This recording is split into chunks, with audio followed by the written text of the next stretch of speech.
जब माताएं कहानी सुनाती थी, दादी बहुओं को कहानी सुनाती थी, राजा महाराजा, देश सेवा और भगत सिंह जैसे वीरों की, गुरु गोविंद सिंह जी जैसे महान योद्धाओं की कहानी सुनाती थी, तो गर्भ में पलने वाला बच्चा वो गर्भ का ज्ञान ले लेता था, और जब गर्भ से बाहर आता था तो वो देश भगत बनता था, समाज सेवक बनता था, और अपने प्राणों से ज्यादा रक्षा दूसरे की करता था।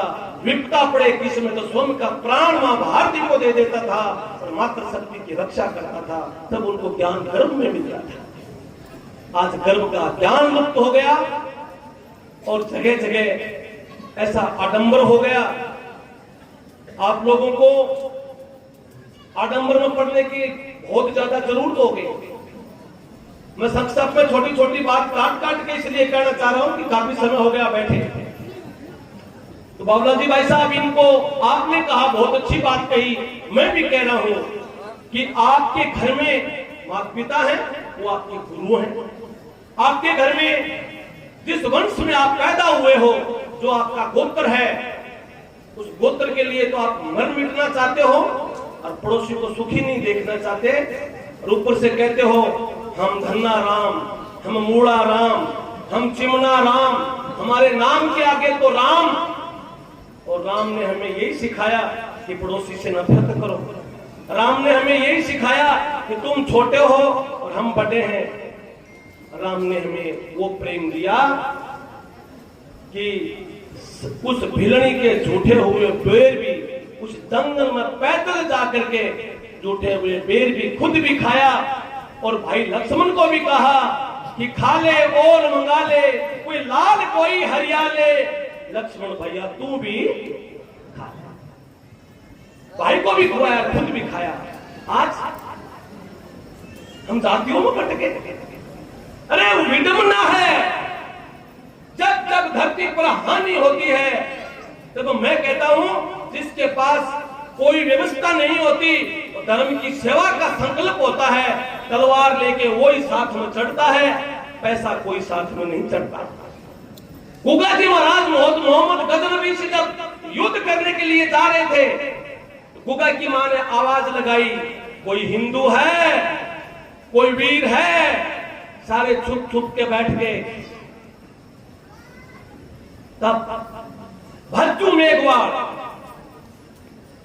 मेघवाल सुन रहा था, और भज्जू की जो घरवाली भज्जू मेघवाल को कहा कि एक छत्राणी आवाज लगा रही है कि कोई धर्म के लिए वीर मर सकता है क्या? तो भज्जू मेघवाल ने कहा कि गोगा को कह दे ये भज्जू तैयार है और इसी मां भारती के लिए रक्त देने के लिए तैयार है। और वो युद्ध में चल गए और काम में आए। कहां गए वो छत्री? और युद्ध में कौन चढ़ा? भज्जू मेघवाल। अब कौन कहता है कि ब्राह्मण युद्ध नहीं लड़ सकते? हमारे परशुराम जी जैसों ने, भगवान परशुराम जी जैसे ऐसे महान भगवान के अवतरित रूप हुए हैं, जिन क्षत्रियों ने धरती पर अत्याचार बढ़ाया, शस्त्र भाव वंश का उन्होंने विनाश किया, लेकिन भगवान राम के शब्दों से तो उन्होंने प्रणाम किया, क्योंकि वो धर्म पुरुष थे। उसी गुगा जी के साथ में वही नरसिंह पंडित ब्राह्मण होकर के बाबूलाल जी भाई साहब घोड़े पर चढ़ करके युद्ध किया और मोहम्मद गजनबी को घुटने टेकने पर मजबूर किया और धर्म की रक्षा किया। तो छत्री इसी कड़ी में लक्ष्मण अवतार श्री बाबूजी महाराज जब चार फेरा बीच में छोड़ करके घोड़ी छोड़ के मुच्छा रखी बातान, ये पांचू राखी परण बाबू पा, पांचों चीजें रखी बाबूजी ने। क्या रखी? मुगलों से युद्ध लड़ना। मुगलों से युद्ध लड़ो तो मुझे भी होनी चाहिए, मुगलों की तो थी नहीं। घोड़ा, तलवार और परण। युद्ध में गए जब चांदा और डेमा भील जाति के थे, भील थे जाति से, दोनों के दोनों घोड़ा पे चढ़ करके तलवार लेकर के और युद्ध में गए। लक्खू पठान से युद्ध किया, लक्खू पठान को लखी बिंजारा बनाया, तो लखी बिंजारा वापिस कहा कि मैं क्षत्रिय हूं, आपके वंश का हूं, मुझे माफ करें।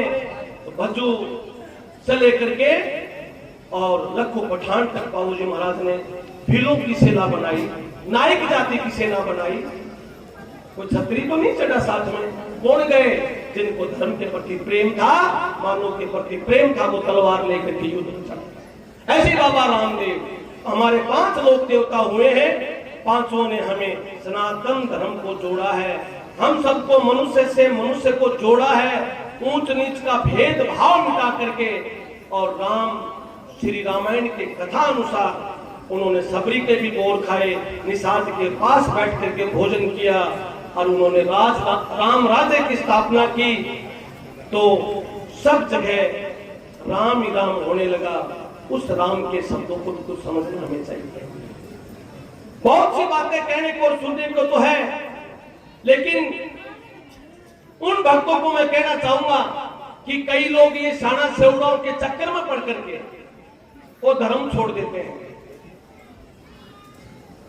और कोई ऐसा चक्कर डाल देता है कि वो अपना सब कुछ उस पर नौसाउर कर देते हैं। ऐसे एक हमारे समादा गांव है, बोलो जी वैसा, या समादा की संगत कौन सी है भाई? समादा, हमारे समादा गांव से संगत है जो 4-5 दिन से यह सेवा में है। समादा गांव में लोगों को डरा करके, भुला करके और सबके गले में किरोस डाल दिया, और आप उनको कहा कि राम की बातें नहीं मानना, हनुमान जी की पूजा नहीं करना, तो किसकी करें? जिस देश में मां को मां नहीं माना जाता, जिस देश में बेटी को बेटी नहीं समझा जाता, क्या उन लोगों की हम बात माने? वो वापिस धाम में यहाँ आए, कम से कम 1,000 लोगों को वापिस घर वापसी हुए, और उनके समझ में आया कि हम तो हमारी जगह ठीक है। भक्तों, सब धर्म पवित्र नदियां हैं, कोई धर्म हमें पाप करना नहीं सिखाता। सब धर्म पवित्र नदियां हैं, और भगवान एक सीख सागर है। सब नदियां जाकर के सागर में मिलती है जब सागर की शोभा बढ़ती है। तो हम सब एक पवित्र नदी में बैठे हुए हैं, इसलिए इसी नदी में जरूर धोखा आता होगा, और डरने की जरूरत नहीं। गाया जाए, माया जाए, धर्म नहीं जाना चाहिए। धर्म जिसके पास है तो धर्म उसकी हमेशा रक्षा करता है, धर्म उसको बर्बाद नहीं होने देता। तो काफी समय से आप लोग बैठे हैं, मैं तो हमेशा ही बोलता रहता हूं, लेकिन जोड़ तोड़ ऊपर नीचे बोल रहा हूं जल्दी में। और बाबला जी भाई साहब को लग रहा होगा कि महाराज जी आप लाइन से बोलते रहो, लेकिन मेरी लाइन तो यही है बाबला जी भाई साहब, मैं चाहता हूं हमारी मातृ शक्ति एक देवी की तरह पूजी जाए, क्योंकि यहाँ भी मंदिर बना है, यहाँ भी फेरी लगाई जाती है, तो बाबूजी की फेरी नहीं लगती, उस माँ दुर्गा जी की फेरी लगती है। तो यहाँ जब दुर्गा जी से मन्नत मांगते हैं और हम यहाँ बेटे की मन्नत मांगते हैं, तो शर्म की बात है। हमें बांझपन हमारा दूर हो जाए, और हम सौभाग्यशाली हैं तो हमारे पुत्री हो, और बेटी होगी तो 2 घर बस जाएंगे। तेरा सौभाग्य होगा, जिस घर में जाएगी उस घर की वंश वेद बढ़ेगी, तो अपने आप ही परिवार बढ़ गया।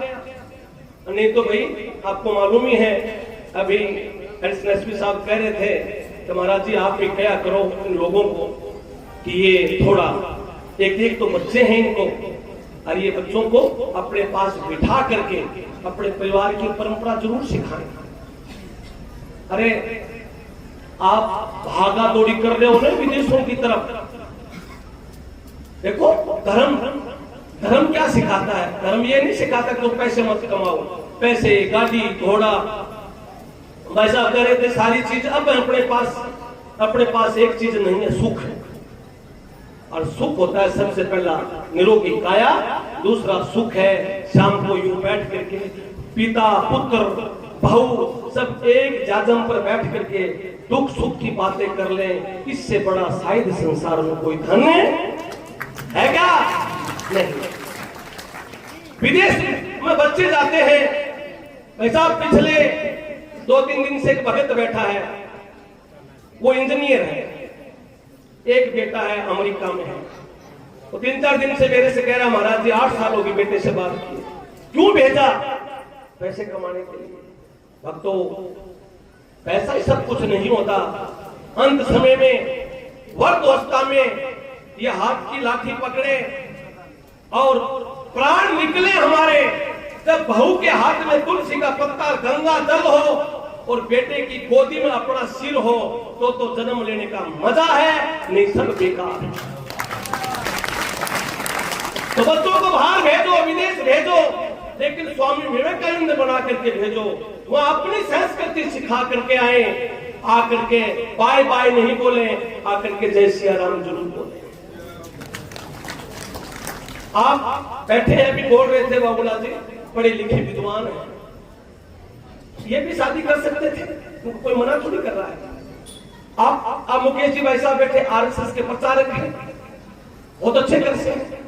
और हमारे आज आए नहीं अमर सिंह जी, जिनके 7 बहन हैं, इकलौता भाई है, और शादी मांडवी परिवार में शादी के 5 दिन पहले और नागपुर चला गया कि ये तो दुनिया पूरी मेला है, मैंने जन्म लिया है तो परिवार ही सब कुछ मेरा है।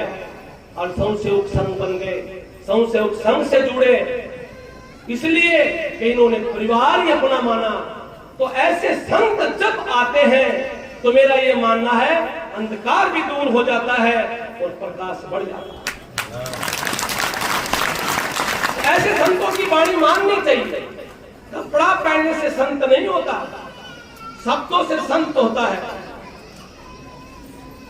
कोई जटा बधाने से प्रवचन नहीं कर सकता, शब्दों से गुरु बन जाता है।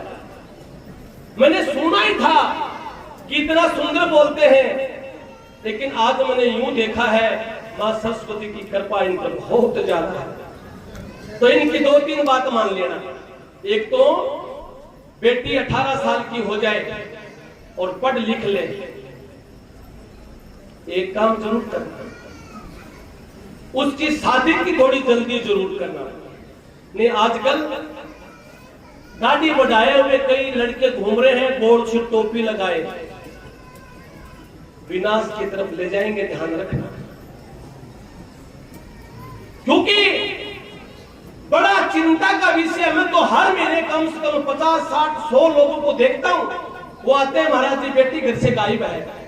अरे 18 साल में हमारा संविधान भी कहता है 18 साल की कन्या हो जाए जो हमें यूं लग रही है कि बच्ची शादी के लायक होगी, उनकी जरूरी है शादी करना, तो अपने परिवार से जुड़ते हुए अच्छे लोगों का सानिध्य मिले, तो कन्या की जब हम शादी कर दें तो घर अपना पवित्र हो जाएगा। और घर में कन्या कुंवारी है और हम शादी नहीं कर रहे हैं, कुछ चिंता भी नहीं कर रहे हैं, बेटी कहां उठती है कहां बैठती है, तो भक्तों घर अपवित्र हो जाएगा। इसलिए संविधान की बात भी मानो, हमारी बात भी मानो, बच्ची का रहन सहन समझ करके 18 साल की होते ही कन्या की शादी धूमधाम से कर देनी। और फिर ये बच्चे अपने पहलवान, अब इनकी शादी तो कर दे बाबूला जी, लेकिन गड़बड़ है। शादी तो कर दे, इनकी 21 साल होते ही दूसरे दिन ही, लेकिन आजकल एक बहुत बड़ी विडंबना है। वो विडंबना क्या है कि व्यक्ति दूसरे के सारा बनता जा रहा है कि मैं नौकरी करूं। ऐसा कोई संकल्प नहीं करता कि मैं 50 आदमियों को नौकरी दूं। नौकरी देने का संकल्प कर सकता है तो एक भेलपूरी बेचने वाला अंबानी बन सकता है। जरूरी थोड़ी सबको नौकरी मिले, बिजनेस भी कर सकते हैं। और बिजनेस जब चल जाए भगवान की कृपा से, तो आपके 50 आदमियों का घर से चूल्हा जलेगा, तो 50 आदमियों की दुआ आपको हमेशा लगेगी, हमेशा उनका आशीर्वाद लगेगा। 50 आदमियों का घर का चूल्हा जलेगा, उसका सबका सब फल आपको मिलेगा। तो 21 साल का होने के बाद नौकरी लग जाए तो बहुत बढ़िया, लेकिन बच्चे का मोबाइल छुटा करके उसको किसी न किसी काम में लगा देना चाहिए। हम तो उस परिवार के हैं जहाँ 5 भाई और 5 बहू होती थी, एक चारपाई पर बैठ करके माता की हुकूमत चलती थी। सारे बच्चे सुबह काम पर जाते थे, शाम को आते थे, माता के आदेश से सब एक चूल्हे पर खाना खा के आनंद से सोते थे। पिता दिखते हुए प्रणाम करते थे और घर में कोई चिंता नहीं रहती थी। आज एक है तो भी हमें चिंता है, किसी से खतरा नहीं। आज के दिन है तो आज के दिन चिंता है, आज के दिन भय तो खुद की औलाद से है। इसलिए औलाद को संस्कारवान बनाओ, संस्कृति से जोड़ो, अपने पास धरोहर है। अरे यूं नहीं समझ में आता तो आपके आसपास में शाखाएं चल रही होंगी। हमारे सेवक संघ के जो सदस्य जाकर के तो देखिए, उनके पास बैठ करके तो देखिए, किसके बहकावे में मत आना। वहां जाकर के बैठोगे तब पता चलेगा कि सही भागवत का उदाहरण और उच्चारण तो यहाँ किया जाता है, यहाँ देश का निर्माण किया जाता है। हमें खुद का निर्माण करना आए या नहीं आए, लेकिन हमारे धरोहर है, हमारे पूर्वजों की दी हुई हमें संपत्ति है, उनके विचार और उनके संस्कार हैं, वो अपने पास हैं। तो सब देवी देवता आपके हृदय में निवास करेंगे, आपका कष्ट कटेगा, आपका कल्याण होगा।